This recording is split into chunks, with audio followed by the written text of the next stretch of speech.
നമസ്കാരം. ലോക്സഭാ തെരഞ്ഞെടുപ്പ് തോൽവിയെക്കുറിച്ച് മുഖ്യമന്ത്രി നിയമസഭയിൽ പറയുന്നതിന് ഘടകവിരുദ്ധമാണ് EMS സെമിനാറിൽ CPM സംസ്ഥാന സെക്രട്ടറി MV ഗോവിന്ദൻ പറയുന്ന കാര്യങ്ങൾ.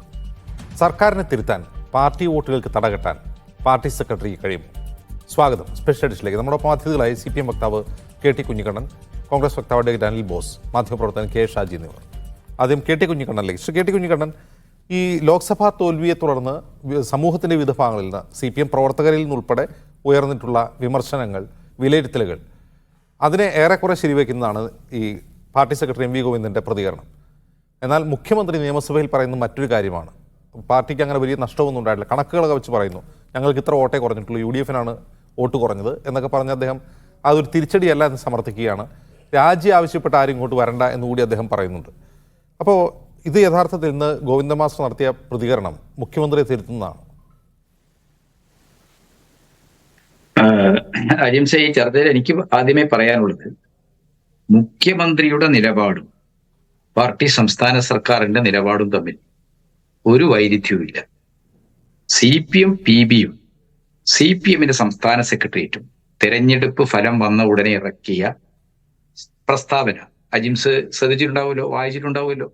അത് വളരെ കൃത്യമായി ചൂണ്ടിക്കാണിച്ചിട്ടുണ്ട്. ഈ തെരഞ്ഞെടുപ്പിൽ ഇടതുപക്ഷത്തിനുണ്ടായ തിരിച്ചടി ഞങ്ങൾ ഗൗരവമായിട്ടാണ് കാണുന്നത്. അതിന്റെ ഗൗരവം വർദ്ധിപ്പിക്കുന്നത് പല നിയോജക മണ്ഡലങ്ങളിലും BJP-യുടെ വോട്ട് ഷെയർ കൂടിയെന്നത്. അത് കഴിഞ്ഞ എത്രയോ വർഷങ്ങളായിട്ട് സംഘപരിവാർ കേരളത്തിൽ നടത്തിക്കൊണ്ടിരിക്കുന്ന ഹെയ്റ്റ് ക്യാമ്പയിന്റെ, പ്രത്യേകിച്ച് ഹിന്ദുത്വ പൊതുബോധം നിർമ്മിക്കാൻ ആവശ്യമായ രീതിയിൽ അവർ നടത്തുന്ന വളരെ പ്രചണ്ഡമായ പ്രചരണങ്ങളുടെ ഒരു പ്രതിഫലനമായിട്ട് തന്നെ നമ്മൾ കാണണം. അതിനെ പ്രതിരോധിക്കണം. അതൊരു പ്രശ്നമാണ്.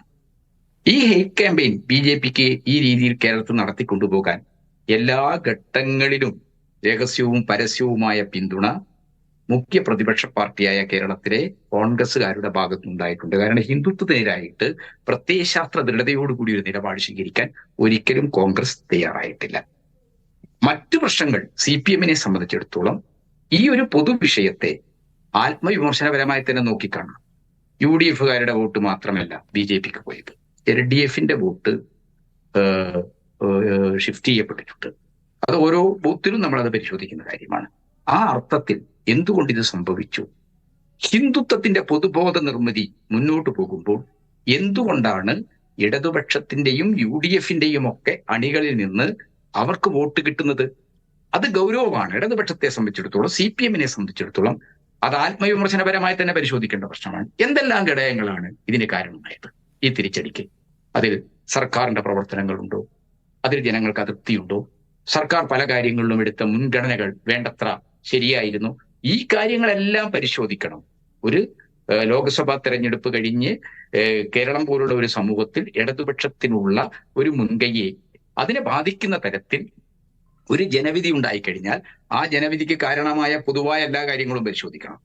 BJP ഇപ്പോ തൃശ്ശൂരിൽ നിന്ന് പാർലമെന്റിലെ അക്കൗണ്ട് തുറക്കാൻ സുരേഷ് ഗോപിയെ പോലുള്ള ഒരാൾക്ക്, എനിക്ക് ബ്രാഹ്മണനായി ജനിക്കണമെന്നൊക്കെ പറയുന്ന അതിൽ സുഹൃതം കണ്ടെത്തുന്ന ഒരാളാണല്ലോ അദ്ദേഹം. അദ്ദേഹത്തെ പോലുള്ള ഒരാളൊക്കെ കേരളം പോലൊരു സമൂഹത്തിൽ ഒരു ലോക്സഭാ മണ്ഡലത്തിൽ പാർലമെന്റിലേക്ക് പോവുകയാണ്. അങ്ങനെ പോകുമ്പോൾ അത് പൊതുവായ വിലയിരുത്തും. എന്തുണ്ട്? രണ്ട് കാര്യങ്ങൾ ഞങ്ങൾ പരിശോധിക്കും. ഞങ്ങളുടെ തന്നെ തെറ്റുകൾ, പാളിച്ചകൾ, വീഴ്ചകൾ എന്താണ് ഇതിന് സഹായകരമായത്? അതേപോലെ തന്നെ എന്താണ് UDF-ന്റെ വോട്ട്? അല്ല, 1 ലക്ഷത്തോളം വോട്ട് UDF-ന്റെ വോട്ട് എൻ ബ്ലോക്കായിട്ട് സുരേഷ് ഗോപിക്ക് മാറി മറിഞ്ഞല്ലോ. ഈ കാര്യങ്ങളെല്ലാം പൊതുവായി പരിശോധിക്കും, ചർച്ച ചെയ്യും. അങ്ങനെ ചർച്ച ചെയ്യും. പോളിറ്റ് ബ്യൂറോയുടെ ഒരു നിലപാടുണ്ട്. എങ്ങനെയാണ് പാർട്ടി വോട്ടുകൾ ഒലിച്ചു പോകുന്നത് അത് പരിശോധിക്കുമെന്ന് പറയുന്നുണ്ട്. സർക്കാരിന്റെ പ്രവർത്തനങ്ങളെ കുറിച്ച് പറയുമെന്ന് MV ഗോവിന്ദ മാസ്റ്റർ പറയുന്നുണ്ട്. പോളിറ്റ് ബ്യൂറോ അംഗം കൂടിയായ മുഖ്യമന്ത്രിക്ക് തന്റെ സർക്കാരിന്റെ പ്രവർത്തനം ജനങ്ങളിൽ അവമതിപ്പുണ്ടാക്കിയോ അതൃപ്തി ഉണ്ടാക്കിയോ എന്ന് പരിശോധിക്കും എന്ന് സത്യസന്ധമായി പറയാൻ എന്താണ് തടസ്സം? അല്ല, മുഖ്യമന്ത്രി അത് പറഞ്ഞിട്ടുണ്ട്. പെൻഷൻ, അതേപോലെ തന്നെ മറ്റ് DA, ഇങ്ങനെ നിരവധി വിഷയങ്ങൾ ഗവൺമെന്റിന്റെ ഭാഗത്തുണ്ട്. ആ വിഷയങ്ങൾ ജനങ്ങൾ ഉണ്ടാക്കിയ അസ്വാരസ്യം അല്ലെങ്കിൽ അസംതൃപ്തി, ഈ കാര്യങ്ങളെല്ലാം പരിശോധിക്കപ്പെടും. പിണറായി വിജയൻ കേരളത്തിന്റെ മുഖ്യമന്ത്രി മാത്രമല്ലല്ലോ, അദ്ദേഹം CPM-ന്റെ പോളിറ്റ് ബ്യൂറോ അംഗമല്ലേ. അപ്പൊ ആ പോളിറ്റ് ബ്യൂറോ എടുത്ത ഒരു പൊതുവായ രാഷ്ട്രീയ തീരുമാനത്തിന്റെ കേന്ദ്രീകരണത്തിൽ തന്നെയാണ് അദ്ദേഹം.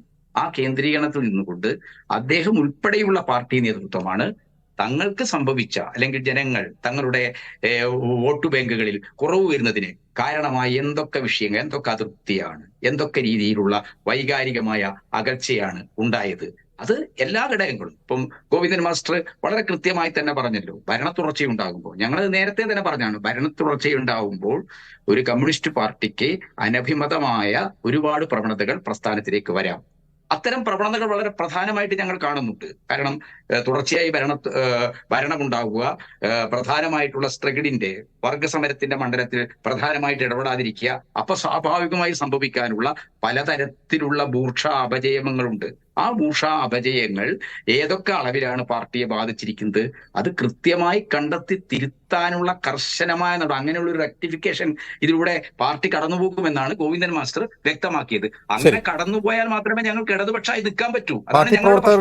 പാർട്ടി പ്രവർത്തകരുടെയും നേതാക്കളുടെയും വലതുപക്ഷ വ്യതിയാനത്തെ കുറിച്ചുള്ള തിരുത്തലുകൾ ഇപ്പോഴല്ല, മുമ്പേ പ്രഖ്യാപിച്ചതാണ്. ആ തിരുത്തലുകൾ നടപ്പാക്കി തുടങ്ങിയെന്നാണ് നമ്മൾ അറിയുന്നത്. അത് ഫലം കണ്ടോ എന്നുള്ളത് ചർച്ച പാർട്ടി നടത്തട്ടെ. ഞാൻ മറ്റൊരു കാര്യം ചോദിക്കട്ടെ. അങ്ങ് പറഞ്ഞു ഈ BJPയും സംഘപരിവാറും നടത്തുന്ന ഹിന്ദുത്വ ക്യാമ്പയിൻ, ആ ക്യാമ്പയിൻ ഹേറ്റ് ക്യാമ്പയിൻ, ഈ ഹേറ്റ് ക്യാമ്പയിൻ തിരിച്ചറിഞ്ഞ് തടുക്കുമെന്ന് പറഞ്ഞു. ഈ ഹേറ്റ് ക്യാമ്പയിൻ ആർക്കെതിരെയാണ്? അത് സർക്കാരിനെതിരെയാണോ, CPM-നെതിരെയാണോ, അതല്ല സമൂഹത്തെ ധ്രുവീകരിക്കുന്ന രീതിയിൽ ഏതെങ്കിലും വിഭാഗങ്ങൾക്കെതിരെയാണോ? എങ്ങനെയാണ് പാർട്ടിയുടെ വിലയിരുത്തൽ? ആ ഹേറ്റ് ക്യാമ്പയിൻ പ്രത്യേകിച്ച് നിങ്ങൾക്ക് എല്ലാവർക്കും അറിയാം, അജിംസും ഞാനും തന്നെ അത് പലപ്പോഴും ചർച്ച ചെയ്തിട്ടുണ്ടെന്നാണ് എനിക്ക് തോന്നുന്നത്. കേരളത്തിൽ ന്യൂനപക്ഷ വിരുദ്ധമായ, പ്രത്യേകിച്ച് മുസ്ലിം ന്യൂനപക്ഷ വിരുദ്ധമായ ഒരു വിദ്വേഷ പ്രചരണം എപ്പോഴും എന്താണ്, CPM ന്യൂനപക്ഷ പ്രീണനം നടത്തുന്നു എന്ന രീതിയിലാണ് സംഘപരിവാർ ജനങ്ങൾക്കിടയിൽ എത്തിക്കാറുള്ളത്. ഇപ്പോൾ നമുക്ക് എല്ലാവർക്കും അറിയാം, ഇപ്പോ കോൺഗ്രസ്സുകാരും BJPക്കാരും ഒരുപോലെ ഷെയർ ചെയ്യുകയും പ്രചരിപ്പിക്കുകയും ചെയ്യുന്ന ചില പൊതുവായ പ്രൊഫൈലുകളുണ്ട്. ഇപ്പോ കർമ്മ ന്യൂസ്, ഈ കർമ്മ ന്യൂസ് പോലുള്ള പ്രൊഫൈലുകൾ സ്ഥിരമായിട്ട് എന്താണ്, മുസ്ലിം കമ്മ്യൂണിറ്റി എന്ന പോലെ തന്നെ ന്യൂനപക്ഷ അവകാശങ്ങൾ സംരക്ഷിക്കാൻ, ന്യൂനപക്ഷ പ്രശ്നങ്ങൾ ഇടപെടുന്ന CPM-നെ എന്താണ് വലിയ രീതിയിൽ വെറുക്കാൻ ആവശ്യമായിട്ടുള്ള, ഭൂരിപക്ഷ സമുദായത്തിൽ വലിയ രീതിയിൽ CPM-നെതിരായിട്ട് വിരോധം വളർത്താൻ ആവശ്യമായിട്ടുള്ള തുടർച്ചയായ ക്യാമ്പയിനുകൾ നടക്കുകയാണ്. അപ്പൊ അത്തരം ക്യാമ്പയിനുകളുടെ ഒരു പ്രതിഫലനം കേരളത്തിൽ ഉണ്ടായിട്ടുണ്ടോ എന്ന് നമ്മൾ എല്ലാവരും പരിശോധിക്കണം. ഇപ്പൊ എന്താണ്, വളരെ പരസ്യമായിട്ട് അവിടെയാണ് എനിക്ക് ക്വസ്റ്റ്യൻ ചോദിക്കാനുള്ളത്. അതായത് ഈ കേരളത്തിൽ സംഘപരിവാർ ഹേറ്റ് ക്യാമ്പയിൻ ഇന്നും ഇന്നലെയും തുടങ്ങിയതല്ല, പിണറായി വിജയൻ അധികാരത്തിൽ ഏറിയതിനു ശേഷം തുടങ്ങിയതല്ല. എൻ്റെ ഒരു ഓർമ്മയിൽ കുറഞ്ഞതൊരു 2007 മുതൽ കേരളത്തിലെ ഒരു പ്രമുഖ സമുദായത്തെ ലക്ഷ്യമാക്കി മറ്റൊരു സമുദായത്തിനെതിരെ ഹേറ്റ് ക്യാമ്പയിൻ സാമൂഹിക മാധ്യമങ്ങളിലൂടെ സംഘപരിവാർ ചെയ്യുന്നുണ്ട്. അതിൻ്റെ ഒരു ഉദാഹരണം മാത്രമാണ് ലവ് ജിഹാദ്. ലവ് ജിഹാദ് 2007 മുതൽ ഇവിടെയുണ്ട്. അതിൻ്റെ ഫലപ്രാപ്തി പല രീതിയിൽ നമ്മൾ കാണുന്നുണ്ട്. ഈ ഹേറ്റ് ക്യാമ്പയിൻ കഴിഞ്ഞ് ഇത്രയും വർഷമായി തുടർന്നപ്പോൾ അത് തടയാൻ ആവശ്യമായ എന്തെങ്കിലും നടപടി പാർട്ടി ചെയ്യണ്ടേ? ഇപ്പോൾ ഈ വോട്ട് ചോർന്നു പോകുന്നു എന്ന് പറയുമ്പോഴാണോ അത് പരിശോധിക്കേണ്ടത്? അല്ല, അത് എന്താണ് അജിംസ് അങ്ങനെ പറയുന്നത്? ഇത് 2007 തുടങ്ങിയതല്ല. നിങ്ങൾക്ക് എല്ലാവർക്കും അറിയാം, 1967 സപ്തകക്ഷി മുന്നണി ഗവൺമെന്റ് അതൊരു കമ്മ്യൂണിസ്റ്റ് പാർട്ടിയുടെ നിലപാടുമായി ബന്ധപ്പെട്ടാണ് മലപ്പുറം ജില്ല രൂപീകരിക്കാൻ തീരുമാനിച്ചത്. മലപ്പുറം ജില്ല രൂപീകരണം വളരെ സ്വാഭാവികമായ ഒന്നാണ്. കോഴിക്കോട് പോലെയുള്ള വളരെ വിസ്തൃതമായ ഒരു പ്രദേശം, ഒരു ജില്ല, ആ പ്രദേശത്തെ ഏറ്റവും പിന്നോക്കം നിൽക്കുന്ന ഏറനാടൊക്കെ ഉൾക്കൊള്ളുന്ന പ്രദേശം, ആ പ്രദേശത്തെ ഒരു പ്രത്യേക ജില്ലയെ അതിന്റെ വികസനത്തെ ലക്ഷ്യമിച്ച് അത്തരം ഒരു പ്രഖ്യാപനം ഉണ്ടായപ്പോൾ ഇവിടുത്തെ ജനസംഘക്കാരും കോൺഗ്രസ്സുകാരും ഒരുപോലെ അത് കുട്ടി പാകിസ്ഥാനാണെന്ന് പറഞ്ഞ് ക്യാമ്പയിൻ നടത്തി. അന്ന് EMS-നെ പറയാത്ത തെറിയുണ്ടോ? ആ തെറി തന്നെയാണ് ഇന്ന് പിണറായി വിജയൻ പറഞ്ഞുകൊണ്ടിരിക്കുന്നത്. അത് രണ്ടും തമ്മിൽ വ്യത്യാസമില്ല. കാരണം ന്യൂനപക്ഷ വിരുദ്ധമായ ഒരു സവർണ ഹിന്ദുത്വ ബോധം പങ്കിടുന്നവരാണ് ഇവിടുത്തെ കോൺഗ്രസ്സുകാർ. BJP-യുടെ ഇന്നത്തെ കേന്ദ്ര രാഷ്ട്രീയത്തെ ഒരു ഘട്ടത്തിലും പ്രത്യയശാസ്ത്രപരമായി എതിർക്കാൻ ധൈര്യം കാണിച്ചിട്ടില്ല. നമുക്ക് എല്ലാവർക്കും അറിയാമല്ലോ, ന്യൂനപക്ഷങ്ങൾ അനർഹമായത് വാങ്ങിക്കുന്നു എന്ന് പരസ്യമായി പ്രസ്താവന നടത്തിയ ആളാണ് AK ആന്റണി. ഇതെല്ലാം നമ്മൾ കണ്ടതാണ്. അപ്പൊ ഇടതുപക്ഷത്തിന്റെ ന്യൂനപക്ഷ അവകാശങ്ങൾ അത് ഭരണഘടനാപരമാണ്. ഇപ്പൊ എന്താണ്, വെള്ളാപ്പള്ളി നടേശൻ ഉൾപ്പെടെയുള്ള ആളുകളൊക്കെ തന്നെ വായിത്തുങ്ങി പറയാന്നുള്ള രീതിയിലാണ് സംഘപരിവാറിന്റെ RSS-ന്റെ ഒരു പൊസിഷൻ ആവർത്തിക്കുന്നത്. ഈ RSS-ന്റെ പൊസിഷനെ സപ്പോർട്ട് ചെയ്യാൻ CPM മുസ്ലിം പീഡനം നടത്തുകയാണെന്ന് നാസർ എന്നാ അദ്ദേഹത്തിന്റെ പേര് കൂടത്തായി, അതേപോലെ തന്നെ എന്താണ് വേറൊരാളാരാണ് മുസ്ലിം ലീഗിന്റെ നേതാവ് നമ്മുടെ ഡോക്ടർ MK മുനീർ, ഇവരെല്ലാം പറയാണ്. ഇങ്ങനെ പറയുമ്പോൾ അവർക്ക് CPM-നെ എതിർത്തോട്ടെ. CPM-നെ ന്യായമായ അതിന്റെ വീഴ്ചകളുടെയും അതിന്റെ രാഷ്ട്രീയമായ പാപ്പരത്വത്തിന്റെയും പേരിൽ നിങ്ങൾ എതിർക്കുന്നത് ഞങ്ങൾക്ക് മനസ്സിലാക്കാം. പക്ഷെ ന്യൂനപക്ഷ പ്രീണനം എന്ന് പറയുന്നത് എന്താണ്? നിങ്ങൾ ഭരണഘടനാപരമായ ന്യൂനപക്ഷ അവകാശങ്ങൾക്ക് വേണ്ടി സംസാരിക്കുന്നത് സ്വാതന്ത്ര്യം കിട്ടി ഇത്രയും വർഷം കഴിഞ്ഞിട്ടും നമ്മുടെ ഭരണഘടന നൽകുന്ന പരിരക്ഷാ വ്യവസ്ഥകൾ ന്യൂനപക്ഷങ്ങൾക്ക് ലഭ്യമാകാത്തത്, അതിന്റെ ഫലമായ ന്യൂനപക്ഷങ്ങൾ അനുഭവിക്കുന്ന പ്രശ്നം, സംഘപരിവാർ അധികാരത്തിലിരിക്കുമ്പോൾ ഇസ്ലാമോഫോബിയയുമായി ബന്ധപ്പെട്ട് ന്യൂനപക്ഷ സമൂഹങ്ങൾ വേട്ടയാടപ്പെടുന്ന പ്രശ്നം, വംശഹത്യവരെ നേരിടുന്ന പ്രശ്നം, ഈ വിഷയങ്ങളിൽ ഉന്നയിക്കുന്നത് പ്രീണനമാണോ? ഭരണഘടനാപരമായ അവകാശങ്ങൾ എല്ലാവർക്കും ലഭിക്കണം എന്ന് പറയുന്നത് പ്രീണനമാണോ? അങ്ങനെ ഒരു പ്രീണനം നയം CPM-നെ സംബന്ധിച്ചിടത്തോളം ഇല്ല. പക്ഷേ എന്താണ്, RSS എല്ലാ കാലത്തും ഇവിടെ ശശികല ടീച്ചറുടെ സ്പീച്ചസിന്റെ ഒരു സീരിയസ് ഉണ്ട്. അതൊക്കെ നിങ്ങൾ നോക്കൂ. CPM-നെയൊക്കെ പറയുന്ന കുറ്റപ്പെടുത്തൽ, അതിന്റെ അവരെ എത്ര വൃത്തികെട്ട, എത്ര അശ്ലീലകരമായ രീതിയിലുള്ള ഈ വർഗീയ നിലപാട് എന്തുകൊണ്ടാണ്? ആ വർഗീയ നിലപാടുകൾ ഇന്നെന്താണ് കേരളത്തില് ആർക്കും പറയാനുള്ള അവസ്ഥ വന്നിരിക്കുക. കാരണം എന്താണ്, അവർ ന്യൂനപക്ഷങ്ങളുടെ അവകാശങ്ങൾക്ക് വേണ്ടി സംസാരിക്കുന്ന മുഖ്യ പാർട്ടി CPM തന്നെയാണ്. മറ്റു പാർട്ടികളൊന്നും ന്യൂനപക്ഷങ്ങളുടെ പ്രശ്നങ്ങളിൽ സീരിയസ് അല്ല, നമുക്ക് എല്ലാവർക്കും അറിയാം. അപ്പൊ ന്യൂനപക്ഷ അവകാശങ്ങൾ നിഷേധിക്കപ്പെടുന്നു എന്നുള്ളത് നമ്മളെല്ലാവരും ഇന്ന് കണ്ടുകൊണ്ടിരിക്കുന്ന പ്രശ്നമാണ്. ഇത്തരം വിഷയങ്ങൾ ഒക്കെ തന്നെ എടുത്തിട്ട് CPM-നെ മൊത്തം ഒരു എന്തോ ഒരു അപകടം, ഒരു ആപത്ത് ചെയ്ത, ഭൂരിപക്ഷ സമുദായത്തോട് വലിയ അപരാധം ചെയ്ത ആളുകളാണ് എന്ന രീതിയിലാണ് ഇപ്പൊ എന്തൊക്കെയാണ് ഇപ്പൊ ഈ രാജ്യസഭയിലേക്ക് സീറ്റ് ഞാൻ അതിലേക്ക് വരാം. ശ്രീ അനിൽ ബോസ്, സർക്കാർ ജനങ്ങൾക്കിടയിൽ അവമതിപ്പുണ്ടാക്കിയിട്ടുണ്ടെങ്കിൽ, അതൃപ്തി ഉണ്ടാക്കിയിട്ടുണ്ടെങ്കിൽ അത് പരിശോധിക്കുമെന്ന് പാർട്ടി പോളിറ്റ് ബ്യൂറോയും പാർട്ടി സംസ്ഥാന സെക്രട്ടറിയും പറയുന്നുണ്ട്. മുഖ്യമന്ത്രി അത് പറഞ്ഞിട്ടില്ലെങ്കിലും പാർട്ടി പോളിറ്റ് ബ്യൂറോ അംഗം കൂടിയാണ് അദ്ദേഹം. അപ്പോൾ സർക്കാരിൻ്റെ നയങ്ങൾ, മുൻഗണനാക്രമങ്ങൾ, ഇത് ജനങ്ങളിലുണ്ടാക്കിയ അവമതിപ്പിനെ കുറിച്ച് പാർട്ടി പരിശോധിച്ചോളും, അവർ പരിശോധിക്കും. പക്ഷേ ഇവിടെ BJP-യിലേക്ക് വോട്ടൊഴുകുന്നത് എവിടെ നിന്ന് എന്ന് പാർട്ടി പരിശോധിക്കുമെന്ന് ആ പാർട്ടി പറയുന്നുണ്ട്. മുഖ്യമന്ത്രി നിയമസഭയിൽ പറയുന്നതാകട്ടെ, ഞങ്ങളുടെ വോട്ട് മാത്രമല്ല പോകുന്നത്, തൃശ്ശൂരിൽ കോൺഗ്രസിൻ്റെയും UDF-ൻ്റെയും വോട്ട് ഒഴുകി പോകുന്നു. പലയിടത്തും 2019 അപേക്ഷിച്ച് നിങ്ങൾക്ക് വോട്ട് കുറഞ്ഞത് അദ്ദേഹം ചൂണ്ടിക്കാട്ടുന്നു. നിങ്ങൾക്ക് അത്തരത്തിലുള്ളൊരു വിലയിരുത്തലുണ്ടോ? നിങ്ങളുടെ പാർട്ടി വോട്ട് BJP-യിലേക്ക് ഒഴുകുന്നുണ്ടോ?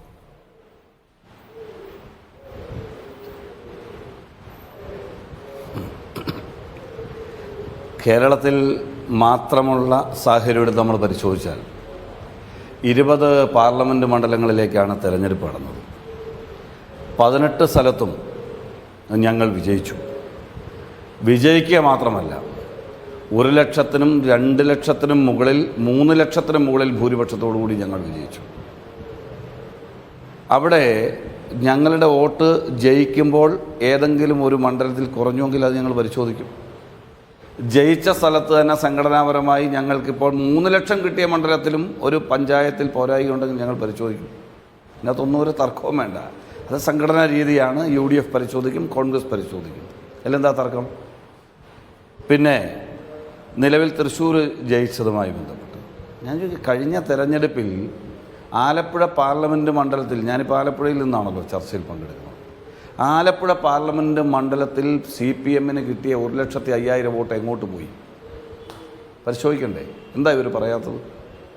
എന്താ ഇവർ പരിശോധിക്കാൻ തയ്യാറാകാത്തത്? അല്ല, അത് പരിശോധിക്കുമെന്നാണല്ലോ തിരുവനന്തപുരത്ത് ഇടതുപക്ഷ പറഞ്ഞത്. BJP-യിലേക്ക് അവർ വോട്ട് പോകുന്നു പരിശോധിക്കുമെന്നാണ് പറഞ്ഞത്. അല്ലല്ല, ഞാൻ പറയുമ്പോൾ അജിംസ കുഞ്ഞിക്കണ്ണൻ സംസാരിച്ചുകൊണ്ടിരുന്നപ്പോൾ മിണ്ടാതിരിക്കുകയല്ലായിരുന്നോ? നിങ്ങൾക്ക് എന്താ ബുദ്ധിമുട്ട് ഞാൻ പറയുമ്പോൾ? ഞാൻ ചോദിക്കുന്നത് 18 പാർലമെൻറ്റ് മണ്ഡലത്തിൽ മൃഗീയ ഭൂരിപക്ഷത്തിന് ജനവിധി ഞങ്ങൾക്ക് ലഭിച്ചതിൻ്റെ അടിസ്ഥാന കാരണങ്ങളിൽ ഒന്നാമത്തെ കാര്യം കേന്ദ്രവിരുദ്ധ വോട്ടുണ്ട്, രണ്ടാമത്തെ കാര്യം സംസ്ഥാന വിരുദ്ധ വോട്ടുണ്ട്. സംസ്ഥാന വിരുദ്ധ അല്ല, സംസ്ഥാനത്ത് ഭരിക്കുന്ന മുഖ്യമന്ത്രി വിരുദ്ധ വോട്ടുണ്ട്. ഞങ്ങൾക്ക് ലഭിച്ചതിൽ CPM-ൻ്റെ വോട്ടുണ്ടെന്ന് എനിക്ക് പറയുന്നതിന് എന്താ ബുദ്ധിമുട്ട്? ഞങ്ങൾക്ക് കിട്ടിയതിൽ, ഞങ്ങളുടെ ഭൂരിപക്ഷം കൂട്ടുന്നതിൽ പങ്കുവഹിച്ച CPM-ൻ്റെ ഇടതുപക്ഷ മുന്നണിയുടെ വോട്ടുണ്ട് ഞങ്ങളത് ബോധ്യപ്പെട്ടിട്ടുള്ളവരാണെന്ന്. ഞങ്ങൾക്ക് ഓരോ ജില്ലയിലെയും സമവാക്യങ്ങളെ സംബന്ധിച്ച് ഞങ്ങൾക്ക് കിട്ടാവുന്ന, ജയിക്കാൻ കിട്ടുന്ന വോട്ട്, അത് ഭൂരിപക്ഷം കൂടുമ്പോൾ വരുന്ന വോട്ട് ഏതൊക്കെ സോഴ്സിൽ നിന്നാണെന്ന് ഞങ്ങൾക്കറിയാം. അതിൽ CPM വോട്ടുണ്ടെന്നേ പരിശോധിക്കേണ്ടവർ അവർ പരിശോധിക്കട്ടെന്നേ. ഞങ്ങൾക്ക് എന്താ തർക്കം? ഞങ്ങൾ 18 സ്ഥലത്തും ലക്ഷങ്ങളുടെ ഭൂരിപക്ഷത്തിൽ ജയിച്ചു. ഒരു സീറ്റിൽ ഞങ്ങൾക്ക് നാമമാത്രമായി പോയി. അവിടെയും നിങ്ങൾ മനസ്സിലാക്കും, ആറ്റിങ്ങലാണ് ഞങ്ങൾ ഏറ്റവും കുറഞ്ഞ ഭൂരിപക്ഷത്തിൽ ജയിച്ചത്. അവിടെ CPM-ൻ്റെ വോട്ട് അങ്ങോട്ട് പോയി. കഴിഞ്ഞ തെരഞ്ഞെടുപ്പിനേക്കാൾ 5000 വോട്ട് കൂടുതലാണ് ഞങ്ങൾക്ക് കിട്ടിയിരിക്കുന്നത്. കണക്കെടുത്ത് പരിശോധിക്കുക ടി കുഞ്ഞിക്കണ്ണൻ. കഴിഞ്ഞ തെരഞ്ഞെടുപ്പിൽ 2014 കണക്ക് പരിശോധിച്ചാലും 2019 കണക്ക് പരിശോധിച്ചാലും ഞങ്ങൾ ഏറ്റവും കുറഞ്ഞ വോട്ടിൽ മത്സരിച്ച് ജയിച്ച അടൂർ പ്രകാശ് ജയിച്ച ആറ്റിങ്ങൽ മണ്ഡലത്തിൽ ഞങ്ങൾക്ക് മുൻ തെരഞ്ഞെടുപ്പുകളിൽ കിട്ടിയിരുന്ന വോട്ടുകളേക്കാൾ 5000 വോട്ട് കൂടുതലാണ്. അപ്പോൾ ആരുടെ വോട്ട് പോയി? നിങ്ങൾ പോയി പരിശോധിച്ചോ. ആർക്കാ വിരോധം നിങ്ങൾ പഠിക്കുന്നതിനും പരിശോധിക്കുന്നതിനും? പിന്നെ തൃശ്ശൂരിൽ ജയിച്ചത് രാഷ്ട്രീയ വിജയമായി ഞാൻ കാണുന്നില്ല. കുഞ്ഞിക്കണ്ണൻ കാണുന്നുണ്ടോ എന്ന് എനിക്കറിയത്തില്ല, ഞാൻ കാണുന്നില്ല. തിരുവനന്തപുരത്ത് നേമത്ത് ഒ രാജഗോപാൽ ജയിച്ചായിരുന്നല്ലോ. മൂവാറ്റുപുഴ പാർലമെൻറ്റിൽ ദേശീയ ജനാധിപത്യ സഖ്യമെന്ന് പറയുന്ന BJPയുടെ മുന്നണിക്ക് ഒരു MP ഉണ്ടായിരുന്നല്ലോ. മൂവാറ്റുപുഴയിൽ നിന്ന് PC തോമസ് മത്സരിച്ച് ജയിച്ച് കേന്ദ്രമന്ത്രി ആയിരുന്നല്ലോ. ആയില്ലേ? നേമത്ത് ഒ രാജഗോപാൽ ജയിച്ചായിരുന്നല്ലോ. ഉണ്ടോ? വീണ്ടും MLA ആയിട്ടുണ്ടോ? PC തോമസ് പിന്നെന്താ ചെയ്തേ? എത്ര പാർട്ടികളിൽ പോയിട്ട് അവസാനം വന്ന് മാതൃപ്രസ്ഥാനമായ കേരള കോൺഗ്രസിൽ ചേർന്ന് കണ്ടില്ലേ? നമ്മൾ ചർച്ചയിൽ പങ്കെടുക്കുമ്പോൾ എന്തുകൊണ്ട് സുരേഷ് ഗോപി ജയിച്ചു? സുരേഷ് ഗോപി അവിടെ അസംബ്ലി മത്സരിച്ച് നാമമാത്രമായ വോട്ടുകൾക്ക് തോറ്റയാളാണ്. പാർലമെൻറ്റിൽ നല്ല മത്സരം കാഴ്ചവെച്ചയാളാണ്. BJP എന്ന് പറയുന്ന പാർട്ടിയിൽ മെമ്പർഷിപ്പ് എടുക്കുന്നതിന് മുമ്പ് അദ്ദേഹം രാജ്യസഭയിൽ വന്നയാളാണ്. ഒരു കലാകാരൻ എന്നുള്ള നിലയിൽ അദ്ദേഹത്തിന് കേരളത്തിൻ്റെ പൊതുമണ്ഡലത്തിൽ സ്വാധീനമുണ്ട്. സ്വാഭാവികമായും LDF ആകട്ടെ UDF ആകട്ടെ പല സന്ദർഭങ്ങളിൽ അദ്ദേഹത്തിനെതിരെ നടത്തിയിട്ടുള്ള കാര്യങ്ങളുണ്ട്.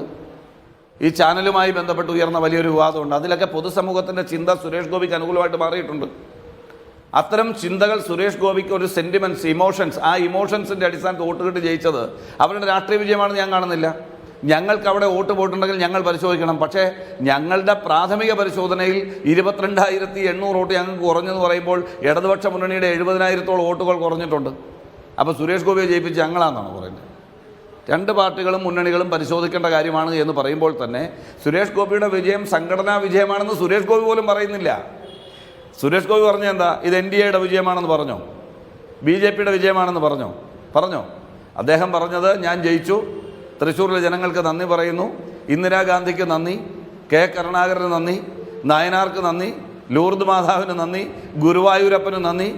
അമ്പലത്തിൽ പോകുമ്പോൾ പ്രധാന പ്രതിഷ്ഠയും ഉപദേവതാ പ്രതിഷ്ഠയിലും ഒക്കെ തൊഴുത് ഇറങ്ങുമ്പോൾ പറയും, എന്നാൽ പിന്നെ രക്ഷസിന് ഇരിക്കട്ടെ എന്ന് പറയുന്നൊരു പഴമൊഴിയുണ്ട് വിശ്വാസികൾക്കിടയിൽ. അവിടെ ഒരു രൂപയെങ്കിലും കാണിക്കയിട്ടിട്ട് പോരും എന്ന് പറയുന്ന പോലെ അവസാനം നരേന്ദ്രമോദിക്ക് നന്ദി എന്നാണ് പറഞ്ഞത്. നമ്മൾ സൂക്ഷ്മതയോടുകൂടി കാര്യങ്ങളെ നോക്കി കാണണം. BJPക്ക് എന്ത് റോള് സുരേഷ് ഗോപിയുടെ ജയത്തിൽ? സുരേഷ് ഗോപി ജയിക്കാൻ ഇവർ ആഗ്രഹിച്ചിരുന്നു. അങ്ങനെ ജയിക്കാൻ ആഗ്രഹിച്ചിരുന്നുവെങ്കിൽ അദ്ദേഹത്തിന് ക്യാബിനറ്റ് മന്ത്രിസ്ഥാനം കൊടുക്കണമെന്ന് കേരളത്തിലെ BJPയുടെ മുന്നണി അല്ലെ BJP നേതൃത്വം ആവശ്യപ്പെടണ്ടേ? കൊടുത്തോ? അപ്പോൾ സുരേഷ് ഗോപിയുടെ ജയം സാങ്കേതികമാണ്, സാഹചര്യങ്ങളുടെ അടിസ്ഥാനത്തിലുള്ളതാണ്. അദ്ദേഹത്തിൻ്റെ നന്മ ചെയ്തിട്ടുള്ള കാരുണ്യ പ്രവർത്തനങ്ങളും കലാപ്രവർത്തനങ്ങളും ഒക്കെ വെച്ചിട്ടുള്ള ഒരു വിജയമാണ്, ഒരു സെൻറ്റിമെൻറ്റ്സാണ്. അത് എല്ലാ കാലത്തും നിലനിൽക്കുന്ന ഒന്നല്ല. അവിടെ ഇടതുപക്ഷ മുന്നണിയുടെ വോട്ട് ഞങ്ങളെക്കാൾ കൂടുതൽ പോയിട്ടുണ്ട്, ഞങ്ങളുടേത് പോയിട്ടുണ്ട്. അത് പരിശോധിച്ച് തിരുത്തണം. ഇനി K മുരളീധരൻ തോറ്റു എന്ന ആക്ഷേപം 3ാം സ്ഥാനത്ത് പോയില്ലേ എന്ന് ചോദിക്കും. K മുരളീധരൻ നേമത്ത് 3ാം സ്ഥാനത്ത് പോയായിരുന്നല്ലോ അജിംസേ. എന്തിനാ K മുരളീധരൻ MP ആയിട്ടിരിക്കുമ്പോൾ നേമത്ത് വന്ന് മത്സരിച്ചത്? വർഗീയ ശക്തികളെ കെട്ടുകെട്ടിക്കാനാണ്. ഒ രാജഗോപാൽ ജയിച്ച സീറ്റിൽ LDF ജയിച്ചിട്ടുണ്ടാവും. പക്ഷേ ആ തോൽവിക്ക് കാരണമായി വോട്ട് സമാഹരിക്കാൻ കഴിഞ്ഞ നേതാവാണ് K മുരളീധരൻ. തൃശ്ശൂരിലെ തോൽവി തന്നെ എടുക്കാം. തൃശ്ശൂരിൽ മുരളീധരൻ ആദ്യമായിട്ടല്ലല്ലോ തോക്കുന്നത്. മുരളീധരനും തോറ്റിട്ടുണ്ട്, ലീഡർ K കരുണാകരനും തോറ്റിട്ടുണ്ട്. അതെല്ലാം ഞങ്ങളുടെ ആളുകളെല്ലാം പോയി CPM വോട്ട് ചെയ്ത് കൊടുത്തിട്ടാണോ തോറ്റത്? തെരഞ്ഞെടുപ്പിൽ ഓരോ സന്ദർഭത്തിൽ ഓരോ സാഹചര്യങ്ങൾ ഉയർന്നു. ഞാനൊരു കാര്യം ചോദിക്കട്ടെ. അതിനിലാണ് നമ്മൾ വിലയിരുത്തുന്നത്. 11-12 ഇടങ്ങളിൽ BJP അസംബ്ലി നിയോജകമണ്ഡല തലത്തിൽ 2ാം സ്ഥാനത്ത് വന്നിട്ടുണ്ട്, അല്ലെങ്കിൽ മുന്നിൽ വരുന്നുണ്ട് അവർ. ഇത് നിങ്ങളെ അലോസരപ്പെടുത്തുന്ന ഒന്നല്ലേ? തീർച്ചയായും ആലപ്പുഴ ജില്ലയിൽ കായംകുളം പോലെ sitting MLA CPM sitting MLA ഉള്ള മണ്ഡലത്തിൽ 2ാം സ്ഥാനത്ത് 1000-1500 വോട്ടിൻ്റെ വ്യത്യാസത്തിലാണ് BJP. കായംകുളത്ത് CPMൻ്റെ MLA ഉള്ള മണ്ഡലമല്ലേ? ഞങ്ങൾ ജയിച്ച മണ്ഡലമല്ലേ? പരിശോധിക്കണം. തൃശ്ശൂർ പാർലമെൻറ്റിൻ്റെ സ്ഥിതി എന്താ? തൃശ്ശൂർ പാർലമെൻറ്റിൽ ഞങ്ങൾക്കൊരു MLA പോലും ഇല്ല. ഉണ്ടോ? തൃശ്ശൂർ പാർലമെൻറ്റ് മണ്ഡലത്തിൽ ഞങ്ങൾക്കൊരു MLA ഉണ്ടോ? ഇല്ല. അവിടുത്തെ കോർപ്പറേഷൻ ഞങ്ങളാണോ ഭരിക്കുന്നത്? അല്ല. ഞങ്ങളുടെ സംഘടനാപരമായ ദൗർബല്യങ്ങൾ ഞങ്ങൾക്കറിയാമെന്ന് കഴിഞ്ഞ തെരഞ്ഞെടുപ്പിലെ അതിന് മുമ്പുള്ള തെരഞ്ഞെടുപ്പിലെ അവസ്ഥ ഞങ്ങൾക്കറിയാം. നിങ്ങൾ കോലാഹലം ഉണ്ടാക്കുന്ന പോലെ ഞങ്ങൾ 3ാം സ്ഥാനത്ത് പോയി എന്നുള്ളത് അത്ഭുതകരമാണ്, വിഷമമുണ്ടാക്കുന്ന കാര്യമാണ്. എങ്കിൽ പോലും ഞങ്ങളുടെ ദൗർബല്യം ഞങ്ങൾക്കറിയാം. അതിനെ മറ്റൊരു രീതിയിൽ വ്യാഖ്യാനിച്ച് കേരളത്തിലെ 18 മണ്ഡലങ്ങളിലെ തോൽവിയും BJPയുടെ വിജയവും അതിൽ നിന്ന് രക്ഷപ്പെടാൻ വേണ്ടി ഞങ്ങളുടെ മുഖത്തേക്ക് തൃശ്ശൂർ പറഞ്ഞ് കുതിര കയറാൻ ഒരു CPMകാരനും പോരണ്ട. ആ CPMകാരനോട് വളരെ കൃത്യമായി നിലപാടാണ്. KT കുഞ്ഞിക്കണ്ണനല്ല, അതിനേക്കാൾ മുകളിലുള്ള നേതാക്കളോട് ഞങ്ങൾക്ക് വ്യക്തമായ നിലപാടുണ്ട്. നിങ്ങൾ പരിശോധിക്കുക. കേരളം മുഴുവൻ നിങ്ങളുടെ ചുവട് ഇടറിപ്പോയി നിങ്ങൾ പരിശോധിച്ചിട്ട് വർത്തമാനം പറ. BJP അങ്ങനെ ഉണ്ടെങ്കിൽ ഇപ്പോൾ SNDPയുടെ ഒരു പരാമർശം ഇവിടെ നടത്തി. തുഷാർ വെള്ളാപ്പള്ളി കോട്ടയം പാർലമെൻറ്റ് മത്സരിച്ചല്ലോ. കേരളം മുഴുവൻ വെള്ളാപ്പള്ളിയുമായി ബന്ധപ്പെട്ട് സ്വാധീനം ഉണ്ടെങ്കിൽ ഏറ്റവും കൂടുതൽ വോട്ട് കിട്ടേണ്ട സ്ഥലം എവിടെയാണ്? കോട്ടയത്ത്. കിട്ടിയോ? BJP സ്ഥാനാർത്ഥിയായ മുന്നണിയിലെ ഘടകകക്ഷിയായ BDJSൻ്റെ സ്ഥാനാർത്ഥിക്ക് കിട്ടിയോ? ഇല്ലല്ലോ. അപ്പോൾ ഓരോ സ്ഥാനാർത്ഥികൾക്കും കിട്ടിയ വോട്ടിൻ്റെ രീതിയും ആ വോട്ട് വന്ന രീതിയും നമ്മൾ വ്യക്തമായി പരിശോധിക്കേണ്ട ഒന്നാണ്. പരിശോധിക്കണം. എല്ലാ പാർട്ടികളും പരിശോധിക്കും. നമ്മൾ എത്രയോ കാര്യങ്ങൾ പറഞ്ഞു. നമ്മൾ ഈ തെരഞ്ഞെടുപ്പ് നിങ്ങളൊന്ന് ആലോചിച്ച് നോക്കി. ഇപ്പോഴും ഈ ചർച്ചയിൽ കിട്ടിയ അവസരത്തിൽ കുഞ്ഞിക്കണ്ണൻ ശ്രമിച്ചതെന്താ? കുഞ്ഞിക്കണ്ണൻ കോൺഗ്രസിനിട്ട് എന്തെല്ലാം അറ്റാക്ക് ചെയ്ത് ഞങ്ങളെ BJPയുമായി തുലനം ചെയ്യാനാണ് അദ്ദേഹം ശ്രമിച്ചത്.